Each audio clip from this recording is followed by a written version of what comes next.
Hola a todos, esperamos se encuentren muy bien. Nuestros nombres son Ana Sofía Vargas Oquendo y Neider Yesid Gaviria Zapata. Somos de la licenciatura en Ciencias Naturales de la Universidad de Antioquia. Y hoy les vamos a hablar de un tema que es la escuela como dispositivo de control.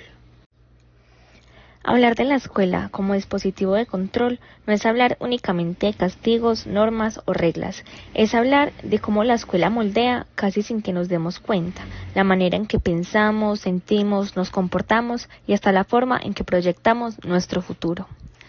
En las aulas se aprende mucho más que matemáticas, lectoescritura o ciencias.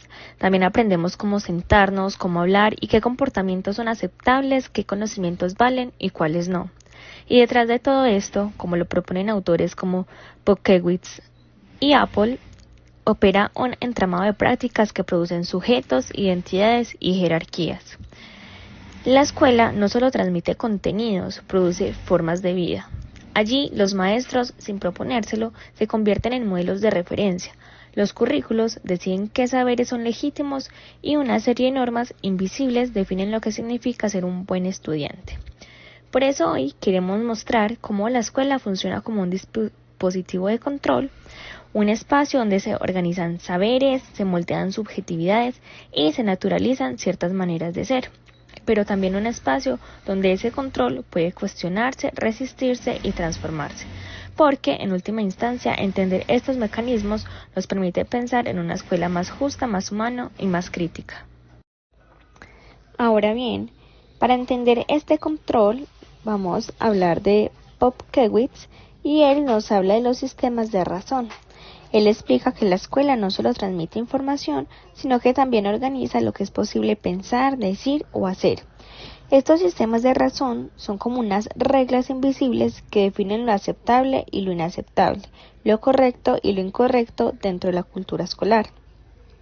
A partir de ellos, la escuela clasifica, ordena y distribuye a los estudiantes en categorías: los responsables, los distraídos, los buenos lectores, los que necesitan apoyo.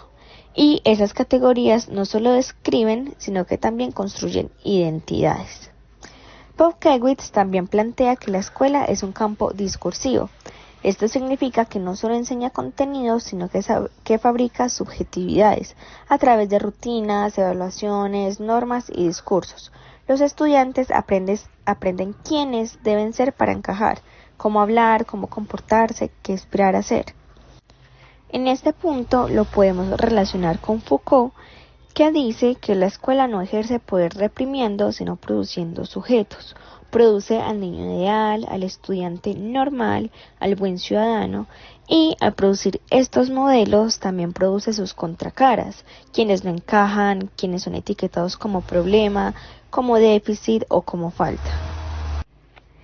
Este proceso tiene varias consecuencias: que la escuela no homogeneiza, sino que fabrica diferencias, define quién es buen estudiante y quién es desobediente, quién es responsable y quién es irresponsable, y estas categorías influyen en toda la trayectoria escolar e incluso hasta define quién va a ser el niño como adulto, ya que va a quedar categorizado y va a tener como en su mente que él ya es esa persona y que no puede cambiar esa persona en la que la encasillaron.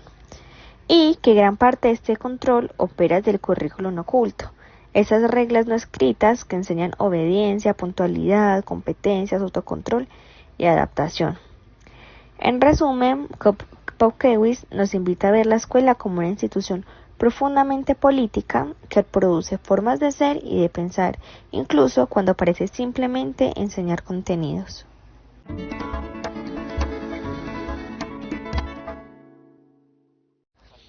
Ahora vamos a analizar un poquito este tema desde la perspectiva de Michael Apple. Cuando Michael Apple analiza la educación, parte de una idea contundente, que el currículo es un terreno político. Esto quiere decir que no es una lista inocente de temas, sino una selección cultural en la que se decide qué conocimientos se consideran válidos y cuáles no. Apple insiste en que cada selección curricular es también una exclusión, y en esa simple acción ya hay una relación de poder. Apple revela que históricamente la escuela ha privilegiado saberes occidentales, masculinos, eurocéntricos y de clase media, y cuando se legitiman estos saberes, automáticamente se deslegitimitan otros, los saberes populares, comunitarios, rurales, afro, indígenas o femeninos. Por eso Apple afirma que el currículo reduce la estructura social, porque premia a quienes ya están cerca de ese canon dominante y deja en desventaja a quienes traen otras formas de conocimiento. Además, Apple denuncia algo clave. La escuela no solo transmite contenidos, crea jerarquías sociales, diciendo explícita o implícitamente que conocimientos son superiores. De esta manera, se podría decir entonces que las matemáticas y las ciencias exactas como física, química y biológica se presentan más como objetivas y prestigiosas de más valor, mientras que las artes, las culturas locales, los saberes comunitarios se ubican en la periferia como si fueran complementos o adornos. La lógica meritocrática hace ver el éxito como asunto individual, ignorando las desigualdades estructurales, económicas, sociales que Apple siempre cuestiona. Por lo tanto, acá pueden surgir algunas preguntas como ¿quién decide qué vale como conocimiento? ¿Y quién gana con esas decisiones? ¿Quién gana y qué gana? Asimismo, ¿quién queda invisible, infantilizado o silenciado? Y ahí podemos entender que el currículo no es neutral porque la sociedad no lo es. La escuela, siguiendo a Apple, contribuye a mantener la hegemonía cultural porque forma sujetos adaptados a un orden social que ya está definido en vez de cuestionarlo. Y el control mediante el currículo. Cuando hablamos de la escuela como un dispositivo de control, muchas veces pensamos en normas, en vigilancia, en disciplina, pero hay un nivel más sutil que a veces ni notamos, y es el currículo. Y aquí es donde aparece Sacristán con una idea clave. El currículo no es neutral. Yo sé que uno muchas veces piensa que el currículo simplemente es una lista de temas, como un documento técnico, pero realmente es una selección de saberes que alguien decidió que son los válidos. Y cuando uno dice selección, ya está diciendo poder, porque al escoger unos conocimientos automáticamente se dejan otros por fuera. Entonces el currículo termina funcionando como una especie de filtro. Legitima qué saberes merecen estar en la escuela y cuáles quedan silenciados. Y eso, aunque no lo parezca, ya es un mecanismo de control. Pensemos en algo muy simple. ¿Quién decidió que matemáticas debe tener 5 horas semanales, pero arte solo una o ninguna? ¿Por qué la educación emocional casi no aparece? ¿Por qué mucha historia se queda por fuera? Ese orden no es natural ni inocente, responde a intereses sociales, económicos y culturales que determinan qué tipo de estudiante se quiere formar. Es como si detrás del currículo hubiera siempre la idea de un estudiante ideal. Y claro, esa idea se construye desde ciertos valores, eficiencia, rendimiento, disciplina, cosas que sirven al sistema, pero que no necesariamente responden a la diversidad real de los estudiantes.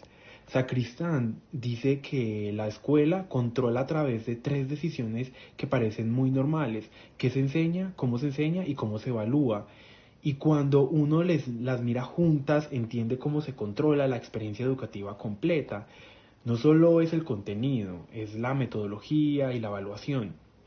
Todo está armado para que haya una forma correcta de aprender y una forma incorrecta. Y cuando tú defines qué es lo correcto, también estás definiendo quién encaja y quién no. Esto se conecta mucho con lo que plantea la pedagogía crítica, por ejemplo Freire o Girox, que dice que la escuela reproduce una visión del mundo, pero Sacristán lo baja a lo práctico del día a día, nos muestra ese control que ocurre en decisiones curriculares que parecen como administrativas, pero en realidad moldean subjetividades.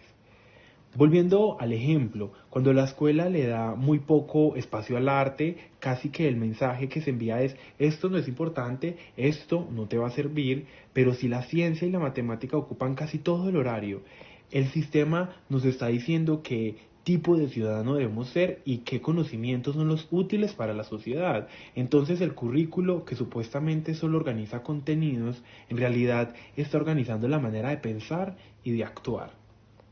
Por eso Sacristán insiste tanto en que el currículo controla qué podemos conocer, cómo podemos aprender y hasta qué tipo de estudiantes debemos llegar a ser. Y lo más interesante es que lo hace sin gritar, sin castigos visibles, sino desde la selección de contenidos, desde la metodología y desde la evaluación. Es como un control silencioso, pero muy efectivo. Y de ahí es donde empieza a ver cómo la escuela, más allá de enseñar, también regula, normaliza y moldea. Y lo hace a través de este documento que todos queremos conocer, pero en realidad es un instrumento profundamente político, que es el currículo. Y cuando uno entiende cómo el currículo controla de manera silenciosa, como dice Sacristán, también empieza a ver que ese control no opera solo en los contenidos.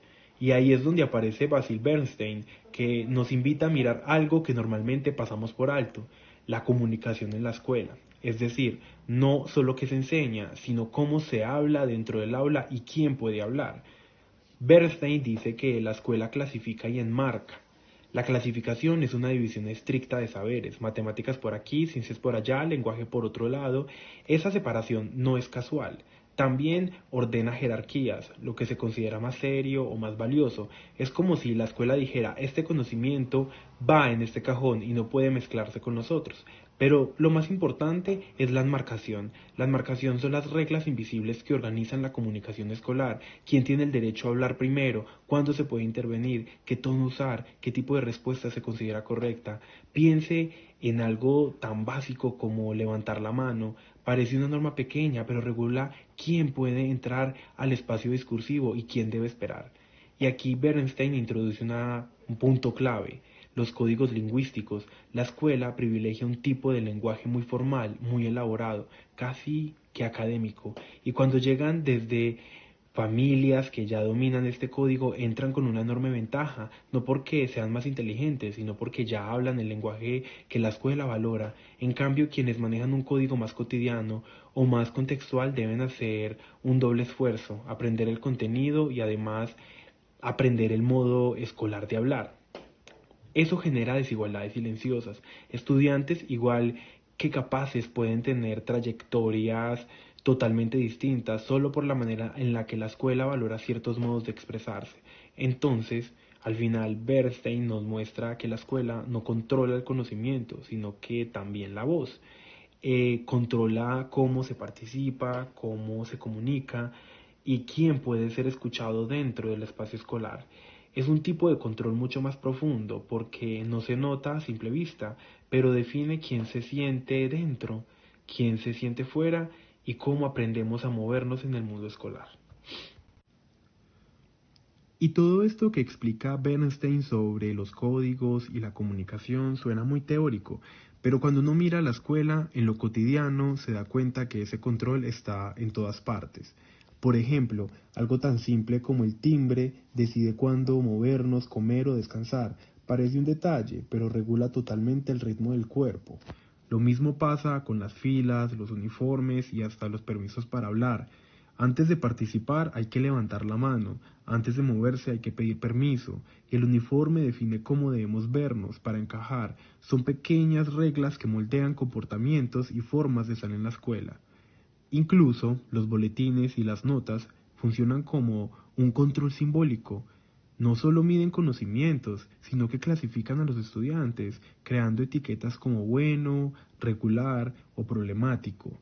La evaluación también produce identidades, y si miramos un ejemplo cercano, en muchas escuelas de Medellín las reglas del uniforme, el corte del cabello o incluso la forma de hablar son muy estrictas. Eso muestra que no solo se controla el aprendizaje, sino también la apariencia y la expresión.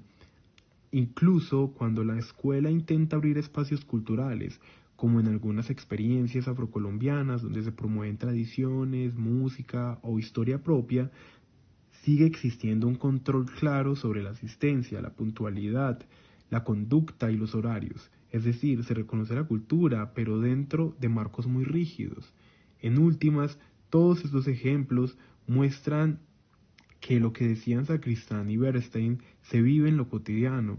La escuela controla qué se enseña, cómo se habla, cómo se debe actuar y hasta cómo se debe ser dentro del espacio escolar. Entonces acá surge una pregunta. ¿El control es siempre negativo?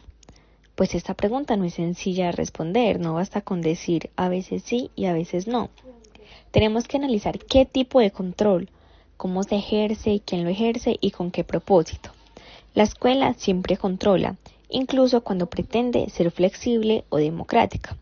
Sin control no habría horarios, convivencia, criterios de evaluación ni acuerdos básicos. El punto crítico es que no todos los controles funcionan igual, ni todos benefician a los mismos. El control puede ser opresivo. Este es el que analizan Apple y Popkewitz. Control que normaliza. Define al estudiante correcto, el que se ajusta a la conducta y pensamiento esperado. Control de etiquetas, que son los niños problemas, el niño lento, el niño responsable o el estudiante a seguir. Control que excluye, quienes no cumplen con el molde quedan por fuera, lo sacan de clase, simplemente este es el niño problema, vamos a excluirlo, que haga otra cosa. Y eso puede ser explícito o simbólicamente. Control meritocrático hace creer que el éxito es individual, ocultando desigualdades.